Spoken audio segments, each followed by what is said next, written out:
Now, concerning the poll taken by Newsweek magazine, I think you said that this was the leaders who said that, who went with King and against Mr. Muhammad around 90%. I just told you a little while ago, these leaders that they call leaders, this included Lena Horne, this included Dick Gregory, and this included comedians, comics, trumpet players, baseball players. Show me in the white community where a comedian is a white leader. Show me in the white community where a singer is a white leader, or a dancer or a trumpet player is a white leader. These aren't leaders. These are puppets and clowns that have been set up over the white community and over the black community by the white community and have been made celebrities and usually say exactly what they know that the white man wants to hear. And it is an honor, actually, that they endorsed Dr. Martin Luther King and were against the Honorable Elijah Muhammad. That's actually an honor. Now, when you say that they also, in this same Newsweek poll magazine, I think the pollster said that he went into the Negro community and asked about the Muslims.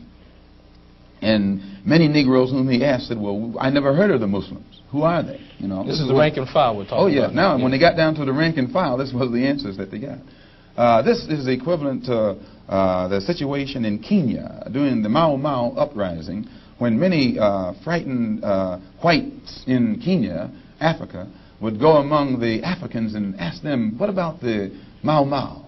And the African would say, I never heard of them. And the same white man who would ask the African this question and very naively believe what the African said, when he went to bed that night, he would lose his head. And usually the one who took his head was the same African who told him that afternoon he had never heard of the Mau Mau.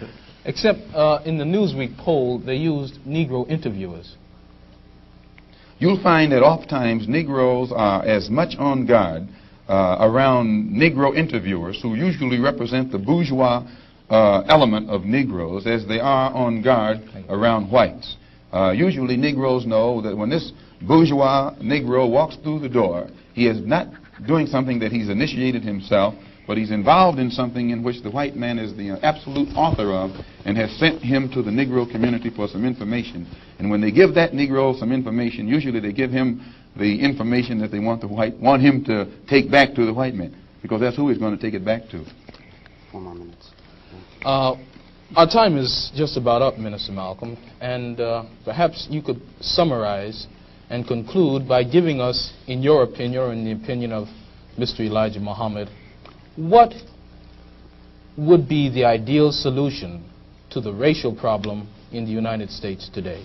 Well, on Thursday, October the 3rd, the New York Tribune, in an editorial, pointed out in Boston, in an article called The Civil Rights Iceberg, they pointed out how Kennedy had realized that beneath the water, the civil rights whole problem was political suicide. Because in his own hometown, the head of the Board of Education, a woman named Mrs. Hicks, was running against the NAACP philosophy, and she swept aside all other opposition. The whole white community supported her in opposition to the NAACP's desire for integrated schools, integrated housing, and otherwise. So I say that to say this, that even the Jewish community, which is supposed to be pro-liberal, went against the NAACP. Whites are against integration in practice, but they're for it in principle.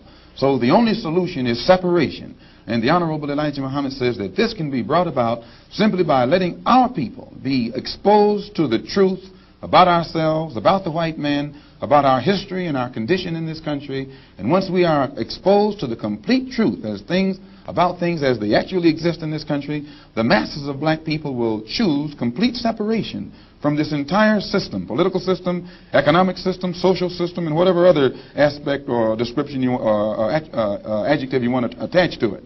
Let us go back home to our own people, live among our own kind, and solve our own problems ourselves. And if the white man doesn't want us to go back to our own people and live in our own country, then since we can't get along together in peace on this country with white people, let us separate part of this continent, migrate to that separate territory, let the government give us everything we need to establish our own independent economic system and society, and thereby we'll be able to solve our own problems ourselves and prove that we are human beings and a part of the human family and can do for ourselves what other humans have done for themselves. And then we'll be able to stop blaming the white man for what he has done and stop begging the white man to solve our problems. We'll be able to solve our problems ourselves.